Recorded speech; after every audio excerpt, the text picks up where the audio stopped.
The date is currently 5 June 2025, and I'm going to be analyzing all the currency pairs I've been looking at recently. And these are all going to be swing setups. So every video I'll mention that it's a swing setup because I swing, I don't scalp. But I'll also analyze in terms of scalping.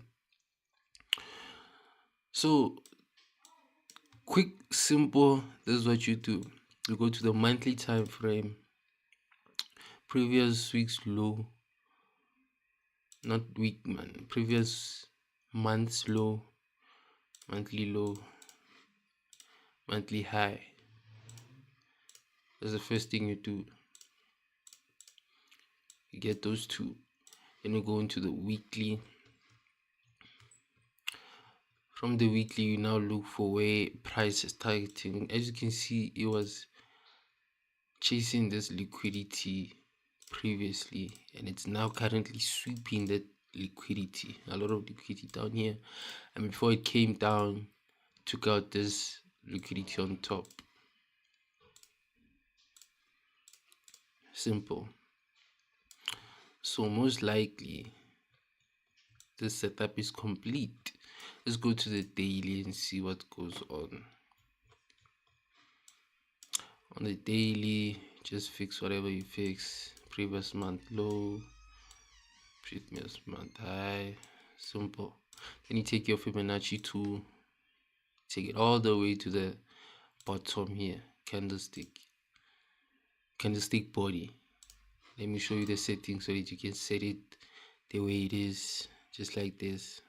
As you can see, these are my settings for my Fibonacci. Then wait, the gray area, the 61% till 80, which is 79 up here, this is where you find your entries. And you can see here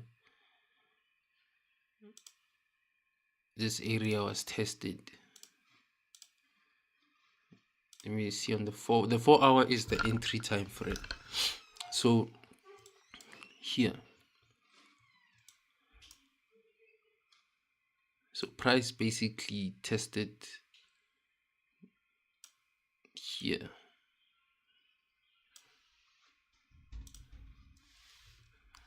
H4 is 4 hour.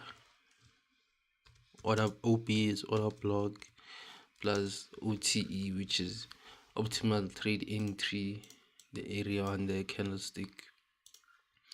But I think we should refine it on the daily and turn on the wick of the candlestick here. So if you were to catch this position, this time frame is on the 4 hour, you are gonna enter here, and what makes this area valid is the liquidity resting below it. To make a point of interest valid, there has to be liquidity resting below or above the area. As you can see, was in a downtrend and liquidity was taken out, which was also the take profit, which was the monthly low. As you can see, this move took this on Thursday, Friday, Monday, Tuesday, Wednesday, 1, 2, 3, 4, 5, a week. We're holding for a week here. You see, this is why it's a swing. So when it's like this, we're going to move on to the currency pairs now and show you how we use the XY to analyze the currency pairs.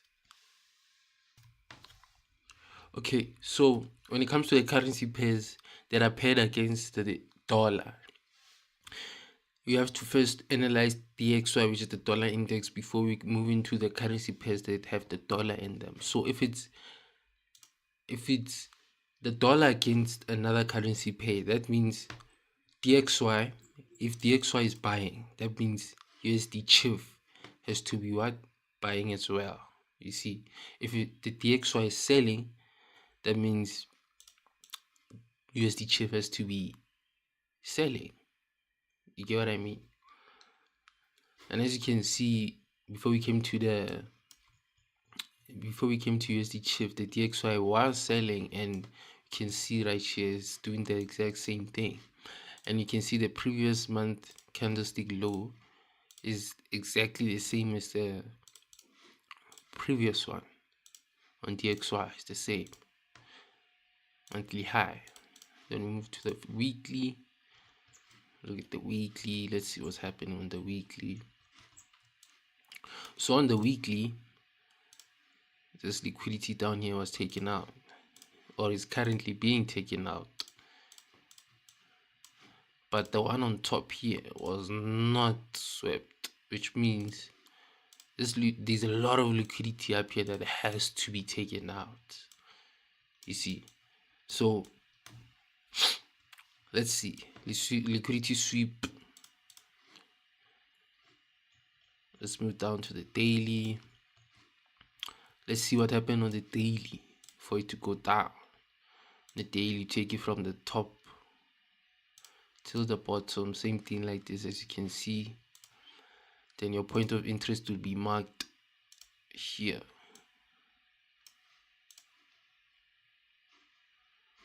This is how I mark it. Daily order block plus OTE, which is optimal trade entry.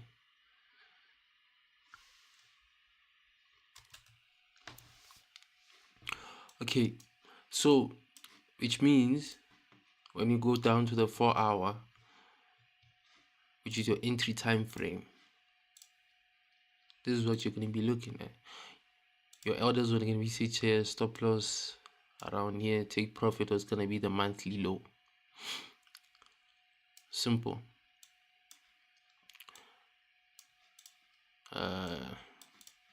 Yeah. Then what makes the point of interest valid is the liquidity resting.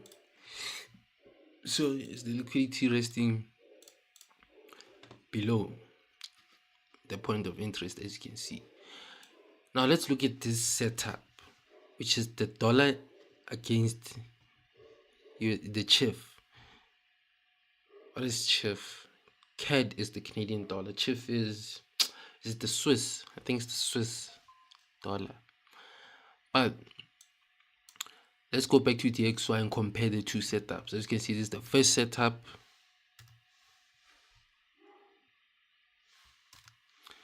And we're back on the dollar index. As you can see, it's the exact same setup. Like, look at it, it's the exact same setup. So you have to analyze the XY before you go into your currency pairs. This is why. Let's move on to a different currency pair and see what happens.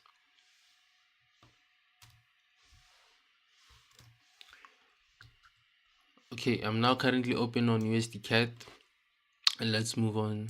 Same thing, mark the monthly low, the monthly high, and let's see what happens. The previous month low, previous month high.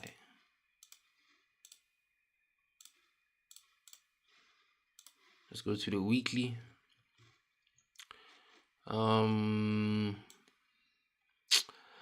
Okay, what I see on the weekly is down here, there's a lot of liquidity being chased. So that's side liquidity. This is the initial target of this move.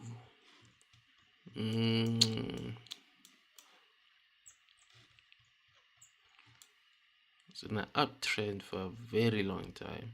So this can be what it's chasing, or the liquidity down here, but let's use this level here. And previous liquidity. So I was saying that this previous liquidity was taken out, and now it's chasing the residing liquidity below, which is sell-side liquidity. You see. Let's move down to the daily.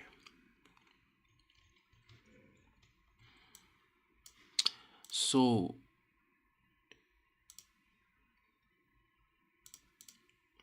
here we were gonna look for an entry point around here. It should be this. Let's mark it on the daily. It should be this fair value gap right here. daily fair value gap plus optimal trade entry. OTE is the gray shaded part of the Fibonacci. That's the OTE. That's why I write it like that. So this would have been our entry point right there, but as you can see, it would have not been triggered. So we would have missed this move here. See, and it keeps going down. So in terms of next week, we'd look for something like this. Let's go to the monthly. Previous month low was taken out, so for now it's a brand new month, so this candlestick is still fresh. We would wait for it to play out, or would wait for it to move back into this candlestick before looking for an entry somewhere around here to target the monthly low here, because previous month's high is up here, which means this here till down here is our entire trading range right here. So for now I'm gonna mark it like this, and we're gonna wait and see monthly high to what happens, because it's still fresh. As you can see, it's still fresh. We can't even look for an entry point like on the here. If we were to look for something here to be something like this,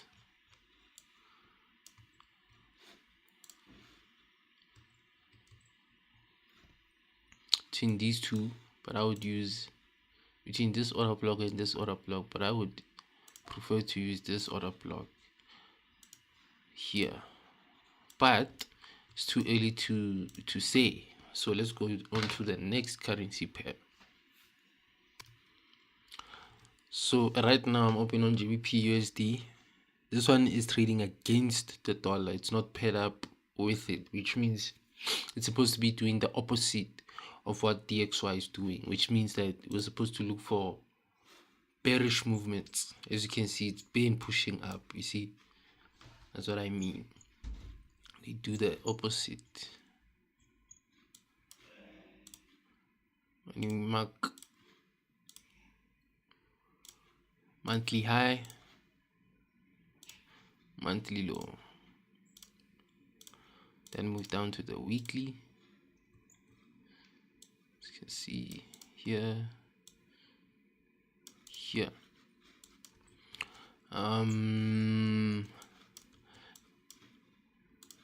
this liquidity was being chased up here.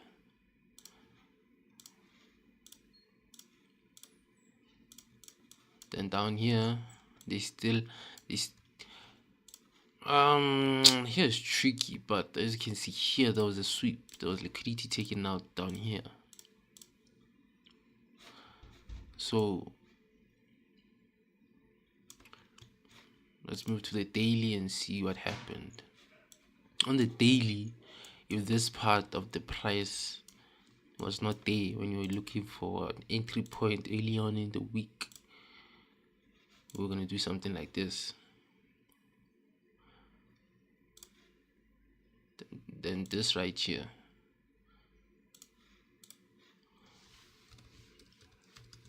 Order block plus OTE.